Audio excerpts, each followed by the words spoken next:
오늘 본문 말씀을 잠언 연속 강해 설교 14번째 하나님이 주신 셈에 붙들려라 라는 제목으로 함께 말씀을 나누도록 하겠습니다.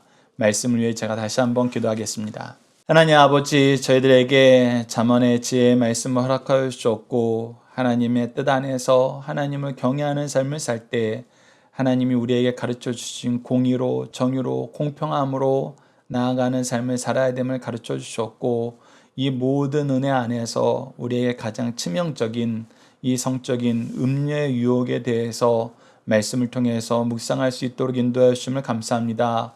우리에게 이기게 하시기 위해서, 승리하게 하시기 위해서, 때로는 지혜롭게 회피하게 하시기 위해서 주신 말씀이오니 이 말씀 저희들에게 주신 말씀으로 받고 저희들이 이 말씀 안에서 하나님의 뜻을 헤아릴 수 있도록 인도하여 주셨고 무엇보다도 우리의 가정이 이 말씀 위에서 든든히 서서 하나님의 기쁘신 뜻이, 하나님의 충만하신 복이 넘치는 가정이 될 수 있도록 하나님 인도하여 주시옵소서.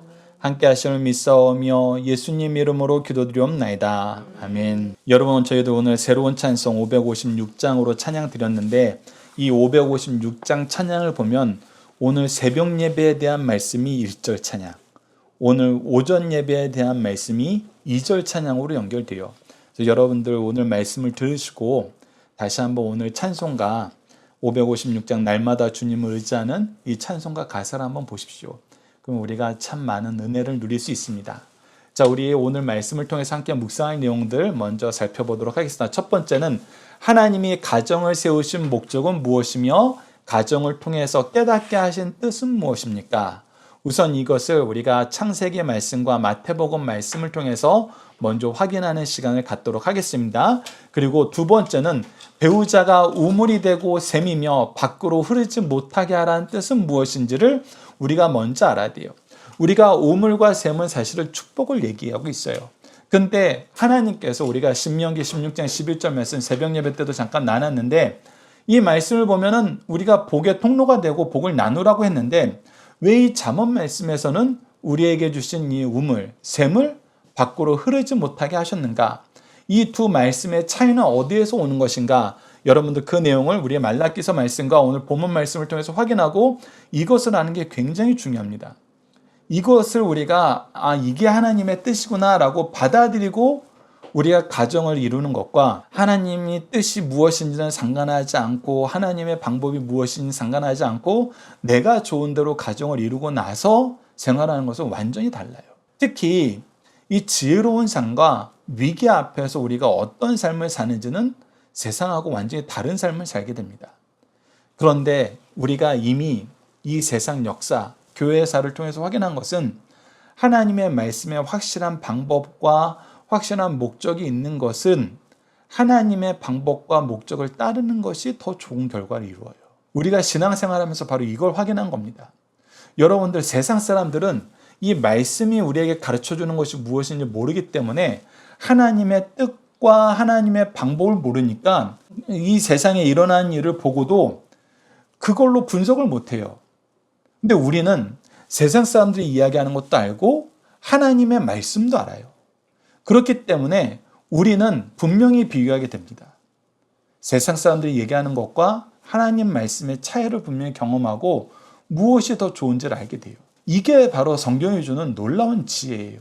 여러분들 그래서 잘 배우셔야 됩니다. 배우자가 우물이 되고 샘이며 밖에 흐르지 못하게 하는 것이 무슨 뜻인지 말씀을 통해서 확인하시고 우리가 이 세상을 삶을 살 때 무엇이 지혜로운 것인지 깨닫고 이 지혜로운 삶을 살도록 간절히 기도합니다. 세 번째는 하나님이 가정해 주신 복을 지키기 위해 서로에 대해서 지켜야 되는 세 가지 방법은 무엇입니까? 사실 이 세 가지 방법이 너무나 중요해요.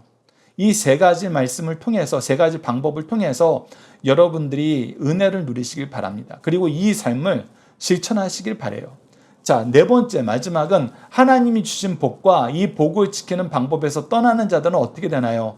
잠언 5장 22절에서 23절이 이들의 결과를 다시 한번 명확하게 밝힘으로 우리가 5장 말씀을 마무리하도록 하겠습니다. 자, 오늘 본문 말씀도 저희들 두 단락으로 나눠서 보고자 합니다. 첫 번째 단락은 15절에서 17절로 배우자는 하나님이 주신 복이다. 이를 경히 여기지 말라는 거예요. 자, 우리가 하나님께서 이 가정을 주실 때에는 이 가정을 제정하신 분이 하나님이라는 걸 분명히 선언하시고 이 가정을 이루신 목적이 있다는 것을 창세기에 분명히 밝혀요.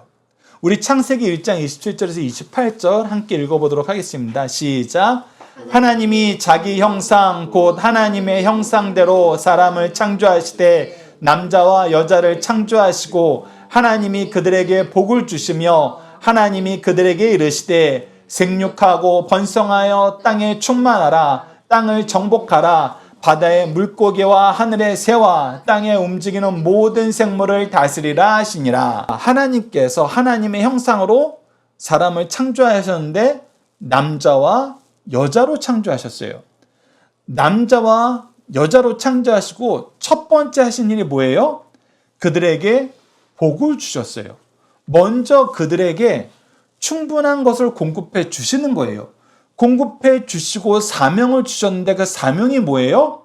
첫 번째가 생육하고 번성하여 땅에 충만하라는 거예요. 이건 뭐예요?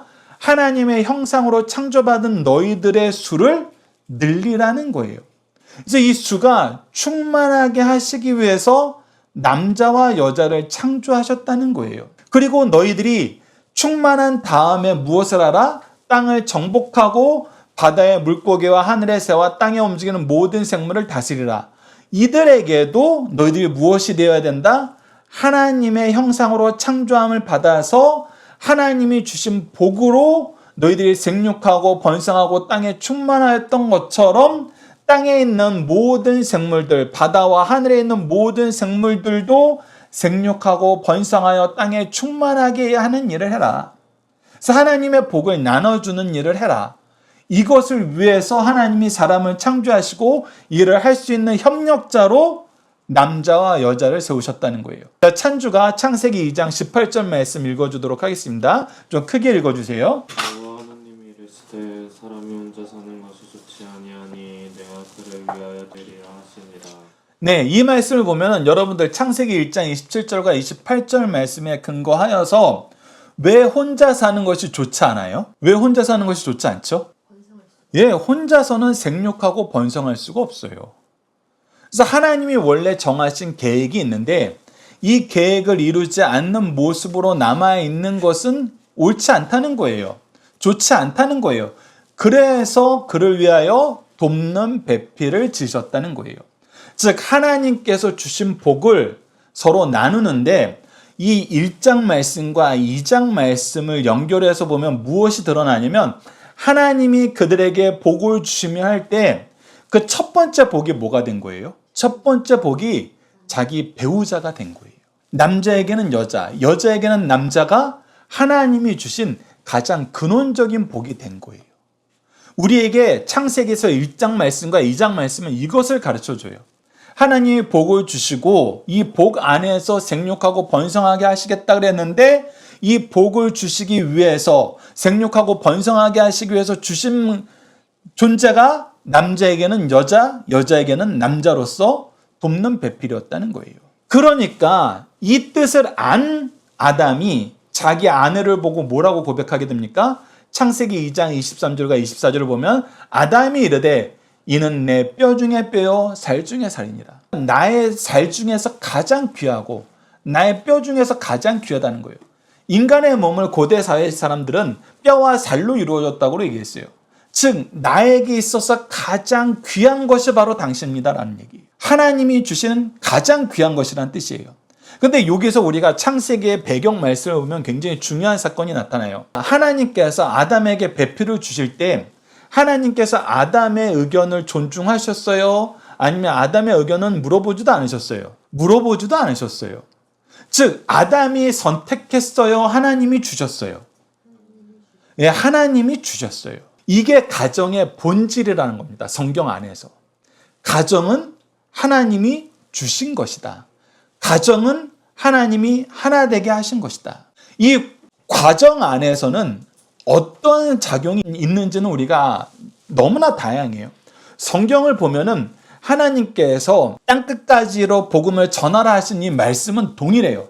그러나 이 땅끝을 염두에 두고 가는 사람들의 목표 지점과 방법은 다 달랐어요.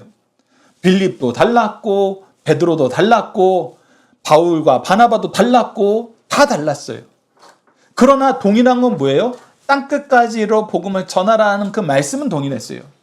그것처럼 우리가 가정은 하나님께서 이루신다는, 하나님께서 우리에게 주신 것이라는 이 사실은 동일해요. 하지만 가정을 이루는 방법은 우리의 삶 속에서 다 달라요. 어떤 사람은 연애를 하기도 하고, 어떤 사람은 중매를 서기도 하고, 어떤 사람은 일찍 하기도 하고, 어떤 사람은 늦게 하기도 해요. 그러나 중요한 건 뭐라는 거예요? 가정은 하나님이 주신 것이다. 하나님이 세우신 것이다. 여러분 우선 이것을 잊지 마시라는 거예요.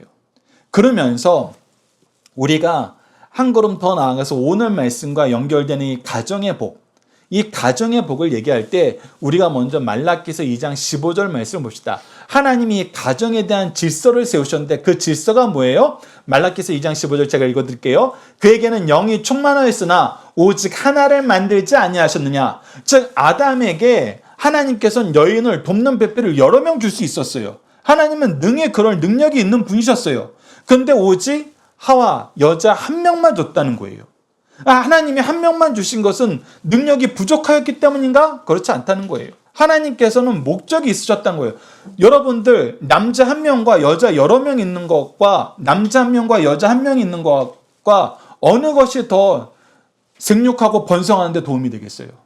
그냥 우리가 생물학적으로 과학적으로 볼 땐 어때요? 여러 명 있는 거잖아요.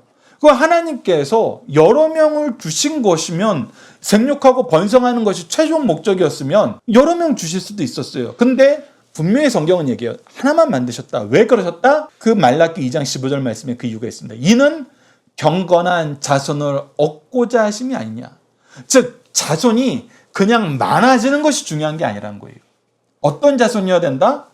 경건한 자손. 경건한 자손은 어떤 자손이에요? 하나님의 뜻을 알고 하나님의 뜻을 기뻐하고 하나님의 뜻과 함께하는 자손이에요. 즉 하나님 안에 거하는 자손을 이룰 때에는 하나님이 주신 질서로 일부일처가 가장 좋다. 그것이 하나님께서 이 세상을 만드셨을 때 아담과 하와를 통해서 가정을 이루게 하시고 이루시고 우리에게 가르쳐 주신 삶의 모습이라는 것입니다. 그래서 여기서 우리가 벗어나는 것을 우리가 여러 가지 이유로 타당화하려고 그러는데 성경은 그것이 타당한 것이라고 얘기하지 않아요. 그리고 이것을 계속 확인하게 만드세요. 여러 아내를 둬서 경건한 자손을 얻느냐 못 얻느냐. 우리가 하나님이 보시기에 가장 기뻐하는 인물들을 보면은 정말 세 손가락 안에 드는 인물이 다윗 아닙니까? 근데 여러분들 다윗이 한 사람하고 결혼했어요? 여러 사람하고 결혼했어요? 여러 사람하고 결혼했어요. 그래서 그의 자녀들이 굉장히 많았어요. 근데 그 자녀들 어떻게 됐습니까? 자녀들이 형제끼리 죽였어요. 더 나아가서 아버지까지 죽이려고 그랬어요. 사실 그 출생이 가장 비천한 솔로몬이 왕위를 이어받게 되었어요. 여러분들 왜 그 자녀들 안에서 그 처지가 가장 비천하다고 얘기했는지 알아요? 다윗이 결혼한 여인들을 보면은 그래도 그 스토리가 있어요. 좋은 스토리들이 있어요. 그런데 솔로몬의 어머니는 누구예요? 우리아의 아내 밧세바예요. 즉 다윗이 왕위에 앉아서 간음을 하고 아내를 빼앗기 위해 그 남편을 죽이고 얻은 아내를 통해서 낳은 아들이 바로 솔로몬이에요. 그래서 우리가 세상 정치적인 영역에서 볼 때는 외가 중에서도 가장 별 볼일 없는 외가예요. 근데 하나님께서 그 안에서 후계자를 만드시는 거예요. 그래서 계속해서 사람들에게 보여줍니다. 권세를 주시는 분은 하나님이시고 하나님이 하실 때에는 지천한데도 크게 쓰신다. 솔로몬이 처음에는 굉장히 크게 쓰였잖아요. 근데 솔로몬의 말년을 보면은 이 경건한 자손하고는 거리가 멀어요. 근데 이 경건한 자손에서 거리가 멀고 나서 여러분은 열왕기 상하, 역대 상하를 보시면은 너무나 안타까운 일들이 벌어지는데 이스라엘 민족에게 일어나는 모든 죄악된 모습들을 보면은 이 놀라운 다윗 왕의 자손들이 했던 그 죄악들이 반복해서 확장되어서 나타나는 거예요. 경건의 모습이 사라지고 나면은 이것이 회복되는데 얼마나 힘든지를 우리가 이미 성경의 역사에서는 너무나 처절하게 보여줘요. 그래서 여러분들 우리가 지켜야 되는 것은 결혼이란 제도 안에서 일부 일처란 제도 안에서 우리가 하나님의 복을 누리는 거예요. 근데 이것을 자꾸 세상은 무너뜨리려고 그래요. 이런 이유로 저런 이유로 무너뜨리려고 그래요. 그리고 인생에서 이 나쁜 남자들이 특히 구약 성경에서는 잠언에서는 대부분 이 말은 남성에게 해당되는 것인데 오늘 본 말씀 잠언 5장 15절 말씀도 남자들이 나는 능력이 되니까 나는 밖에서도 내가 사랑을 나누면서도 충분히 나의 사회적인 책임과 가정 안에서의 책임을 능히 감당할 수 있어 라면서 아주 안하무인하게 사는 사람들이 있다는 거예요. 그들에게 하나님께서 다시 한번 잠언 말씀으로 경고를 주십니다. 잠언 5장 15절 말씀을 보면 너는 내 우물에서 물을 마시며 내 샘에서 흐르는 물을 마실지니라. 우선 이 이스라엘 민족에게 우물과 샘이라는 것은 여러분들 굉장히 중요한 자산이에요. 우리가 창세기 26장을 보면은 이삭이 우물을 파는데 우물을 팔 수밖에 없어요. 왜? 그 동네에는 강이 없어요. 이 흐르는 시냇물도 없어요. 그래서 땅을 파서 우물을 발견해야 되는데 이것이 너무 어려워요. 그런데 이상하게 이삭이 파는 데마다 우물이 나오는 거예요. 하나님이 도우시는 거거든요. 근데 주위에 있는 사람들이 자꾸 뺏어가요. 야, 이 우물 우리 땅에 있는 거니까 내가 뺏어갈래. 너는 나그네일 뿐이잖아. 계속 쫓겨서 우물이 정말 나오기 힘든 곳까지 쫓겨가요. 근데 그곳에서도 우물을 파면 우물이 나와요. 하나님이 이렇게 우물을 주시니까 그 지역 사람들이 이제 이것이 하나님의 권능임을 깨닫고 그 지역의 통수권자의 아비멜렉이 이제 평화협정을 맺으러 옵니다. 이 우물이 너무나 대단하다. 하나님이 너에게 복 주시는 것이 너무나 대단하다. 우리에게 복수하지 말고 우리 평화롭게 지내자. 그만큼 이 우물은 우리에게 복의 근원이며 생명의 근원이 되는 거예요. 그래서 하나님께서는 이 우물이 너에게서 머물고 있게 해라 라고 얘기하시면서 왜 이런 경고를 하시는지 16절과 17절에 얘기하는데 어찌하여 내 선물을 집 밖으로 넘치게 하며 내 도랑물을 거리로 흘러가게 하느냐. 즉 여기서 얘기하는 샘물은 단순히 우리가 생명을 유지하는 육체적으로 먹고 마시는 물을 얘기하는 것이 아니에요. 부부 관계에서 나오는 이 생명의 근원되는 물을 얘기하는 거예요. 그래서 이것을 집 밖으로 가져가지 말라는 거예요. 집 밖에서 나누려고 하지 말라는 거예요. 네가 그 모든 것을 책임질 수 있고 나는 이 모든 것을 관리할 수 있어 라면서 하지 말라는 거예요. 그것은 오히려 하나님이 주신 복을 네가 스스로 버리는 것이 된다는 거예요. 그래서 하나님은 그 물은 내게만 있게 해라. 내게만 있게 해라는 건 뭐냐면 가정이라는 테두리 안에서 결혼이라는 제도 안에서 일부 일처제라는 그 모습 안에서 네가 이것을 유지하려고 해야지 이 밖에서 해결하려고 그랬을 때에는 문제가 생긴다. 오히려 하나님께서 주신 복을 잘못 사용하는 것이 되는 것이라고 분명히 하나님께서 경고함으로 오늘 본문 말씀을 시작하는 거예요. 이 경고의 말씀을 한 다음에 이제 이어서 두 번째 단락에서 우리에게 하나님이 주신 이 가정의 복을 지키는 세 가지 방법을 소개하고 있어요. 그것이 바로 18절에서 23절까지 나타납니다. 특히 이제 21절에서 23절까지는 경고의 말씀이 다시 나타나는데 자, 우선 18절과 19절을 통해서 이 내용을 우리가 확인해 보도록 할게요. 자, 첫 번째는 복과 즐거움을 나누라. 이것은 뭐냐면 사랑의 수고를 하라는 것인데 우선 잠언 5장 18절 말씀을 읽고 제가 설명을 해드릴게요. 자, 함께 읽어봅시다. 시작. 내 샘으로 복되게 하라. 내가 젊어서 취한 아내를 즐거워하라. 자, 우선 여러분들 샘은 우리에게 뭐라고요? 하나님이 주신 복이라는 거예요. 근데 샘이 너에게 복이다. 이 샘이 네 안에서만 네 가정에서만 흐르게 하라 그랬는데 우리에게 뭐 하라 그래요? 내 샘으로 복되게 하라. 샘이 우리를 복되게 하는 거예요? 우리가 샘을 복되게 하는 거예요? 예, 요 말씀을 보면 우리가 샘을 복되게 하는 일을 하는 거예요. 즉 하나님께서는 우리 앞서 가정의 이 창세기 1장과 2장 말씀을 통해서 확인했던 것처럼 먼저 복을 주시고 생육하고 번성하게 하셨는데 그 복이 뭐였냐면 배우자였어요. 그 복의 근원, 시작이 배우자였어요. 그렇기 때문에 우리에게 주신 샘이 우리에게 복인과 동시에 우리가 이 샘의 복이 되어야 된다는 거예요. 그래서 이 샘은 여기서 샘은 계속 평행 구조로 우리가 이어서 볼 때 5장 18절 안에서는 이 샘이 뭐예요? 젊어서 취한 아내. 하나님께서 우리에게 주신 배우자라는 거예요. 그러니 이 샘을 내가 복되게 한다는 것은 무엇이냐면 이 취한 아내와 함께 모든 즐거움을 나누는 삶을 살라는 거예요. 그 아내를 즐겁게 하라는 거예요. 그 셈을 즐겁게 하라는 거예요. 우리에게 주신 복된 이 아내에게, 배우자에게 즐거움을 주기 위해서 무엇이 필요하냐 했을 때 데살로니가 전서 1장 3절 말씀이 우리 교회 안에서 성도의 삶의 모습, 성도가 성도를 대할 때 삶의 모습을 가장 잘 표현한 것인데, 이 말씀을 보면 너희는 믿음의 역사와 사랑의 수고와 우리 주 예수 그리스도에 대한 소망의 인내를 우리 하나님 앞에서 끊임없이 기억하미니라고 얘기하면서 우리가 서로에 대한 이 사랑은 수고가 동참된다는 것을 분명히 얘기해요. 그래서 우리가 복인 줄 알았을 때에는 이 복을 뜯어 먹고만 사는 것이 아니라 내가 이 복에게 복이 돼야 돼요. 여러분, 이 관계를 우리가 잘 기억해야 됩니다. 남편은 아내가 복이 되고 아내는 남편에게 복이 되는 거예요. 이게 원래 하나님께서 세우신 가정의 모습이란 것입니다. 그래서 우리는 먼저 복이 되는 사람이 사실은 하나님이 쓰시기에 기뻐하는 사람이라는 거 성경 전체를 보고 우리가 확인하는 거잖아요. 하나님은 우리에게 기버가 되라 그래요. 헬퍼가 되라 그래요. 땅끝까지로 복음을 전하라는 것은 너희들이 먼저 가서 전하는 사람이 되라는 거예요. 먼저 수고하는 사람이 되라 그러는 거예요. 교회는 우리에게 항상 이것을 가르쳐줘요. 누구를 보면서 항상 너희들이 먼저 수고하는 사람이 되라 그래요? 예수님을 보면서. 너희들이 아직 죄인 되었을 때, 너희들이 끝까지 십자가에 돌아가시게 하실 때까지 거절했던 그 예수님이 너희들을 위해서 먼저 수고하신 것처럼 너희들도 수고하는 사람이 되라. 먼저 주는 사람이 되라. 그래서 우리가 하나님의 사랑을 얘기할 때 하나님께서 우리를 먼저 사랑하시고 더욱 사랑하시고 끝까지 사랑하시는 것. 그래서 우리는 우리 배우자에게 항상 이 모습을 가져야 된다는 거예요.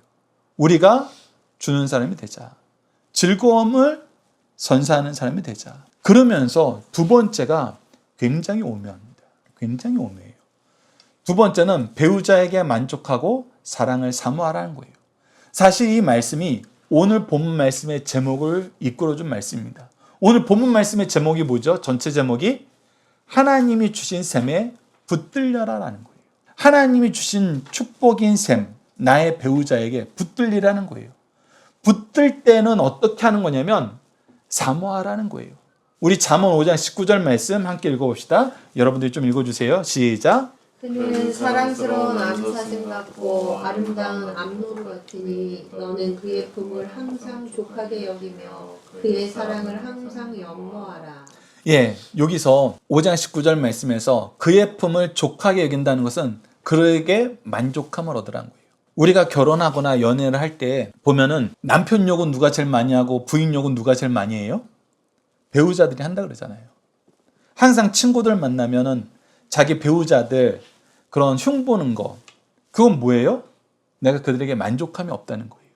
근데 하나님께서는 우리에게 뭐라 그러냐면 만족하라 그래요. 아니, 만족 못 하겠는데 만족하라 그러세요? 어떻게 만족하라 그런 거예요? 근데 그 다음 말씀에 이 말씀에 힌트가 있어요. 그의 사랑을 항상 연모한다 했을 때 그 표현이 be exhilated라는데 이거는 내가 그에게 약간 들뜬다. 그러면서 동시에 무엇이냐면 be captivated. 그에게 사로잡혔다. 이 얘기는 뭐냐면 당신 아니면 이 일을 해결해 줄 수 있는 사람이 없어.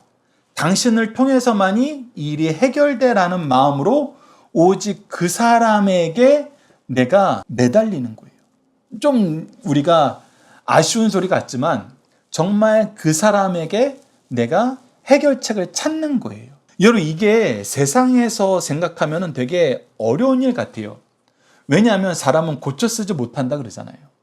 그래서 내가 부부 안에서 우리 삶 안에서 우리의 인생 안에서 정말 부족한 것이 있고 어려운 것이 있는데 그 어려운 것을 해결할 때 내가 만족함을 못 얻을 때 우리는 일반 세상에서는 두 가지 방법을 취해요. 처음에는 포기해요. 어쩌면 더 많은 사람들이 이 방법을 선택할 수도 있어요.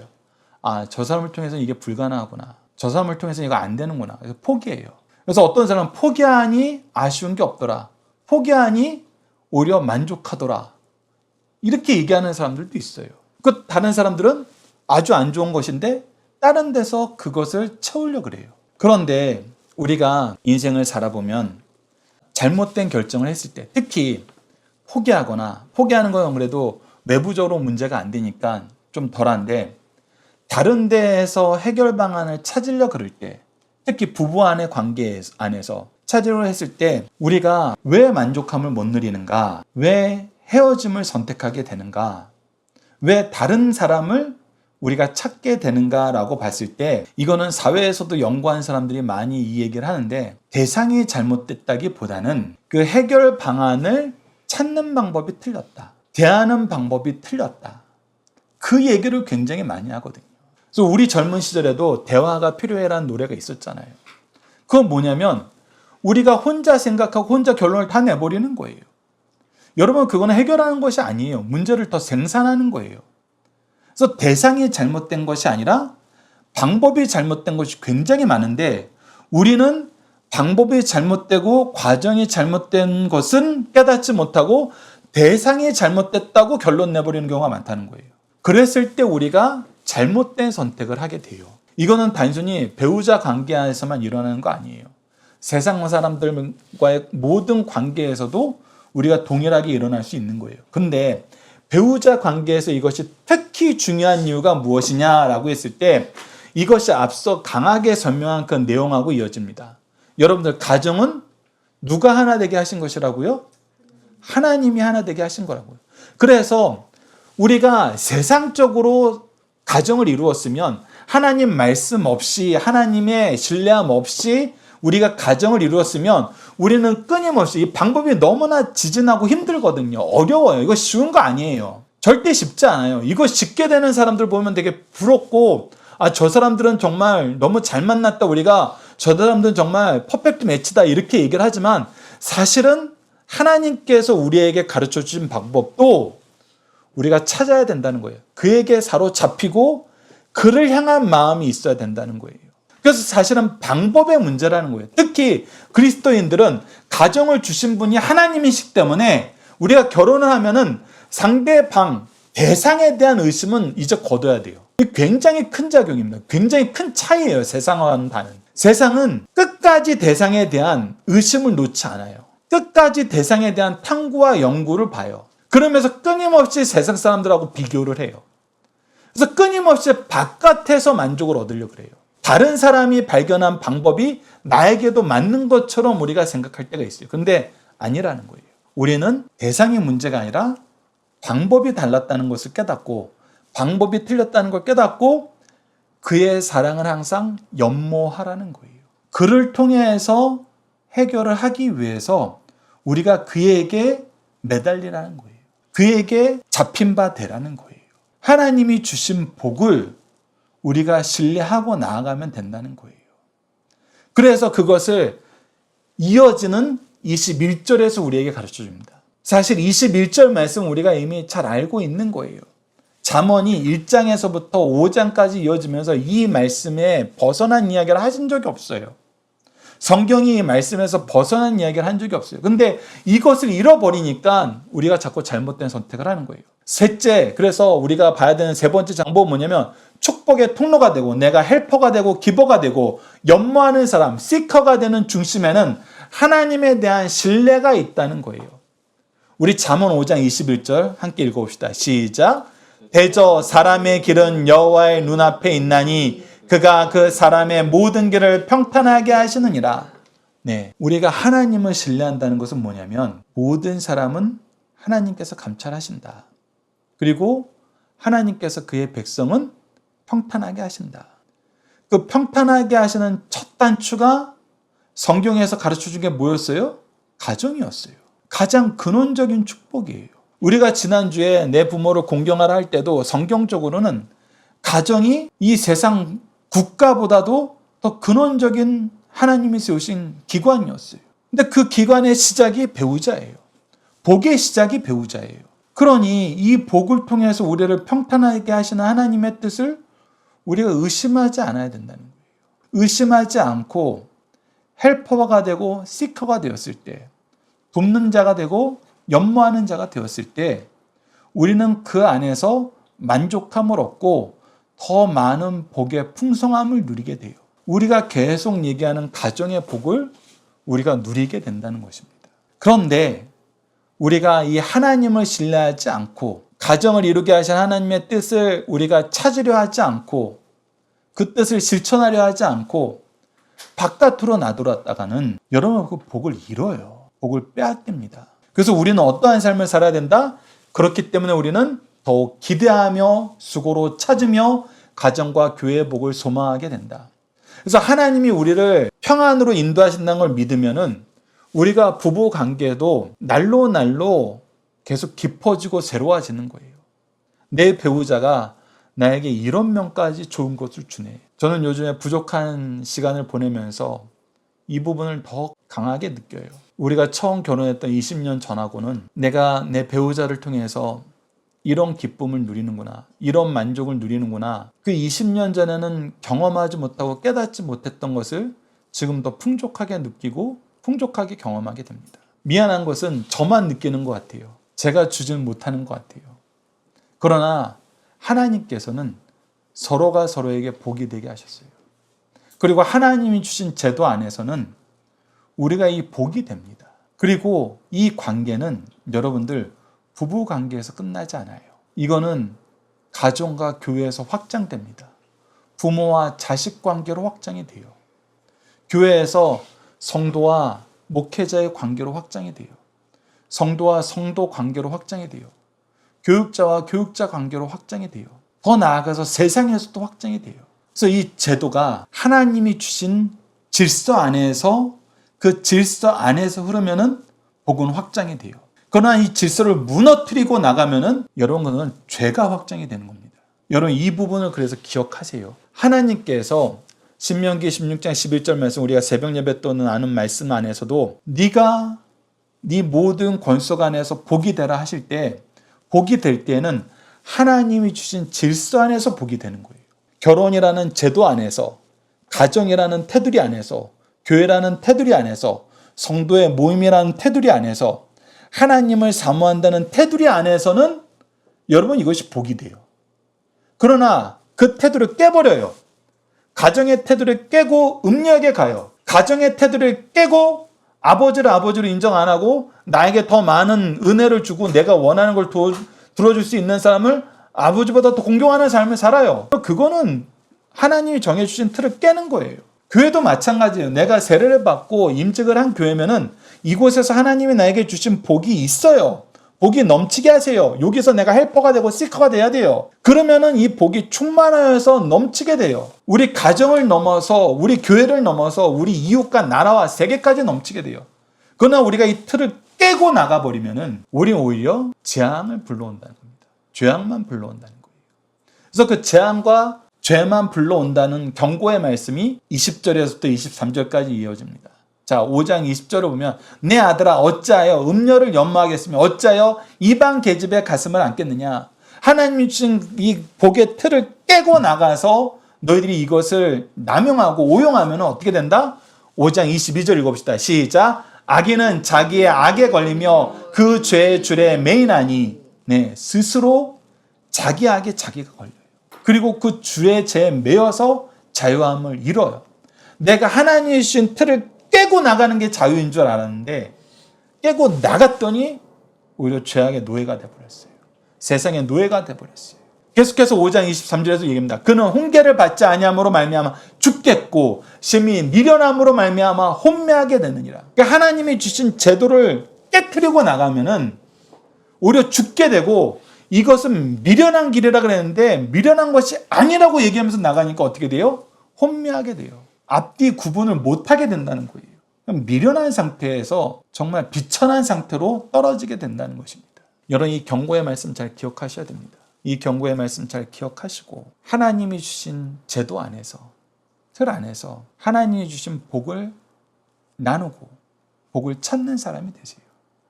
특히 부부 관계가 이거의 근본이라는 걸 깨달으시고 이 부부관계 안에서 만족함을 주시는 하나님의 은혜를 여러분들 나누고 찾으세요.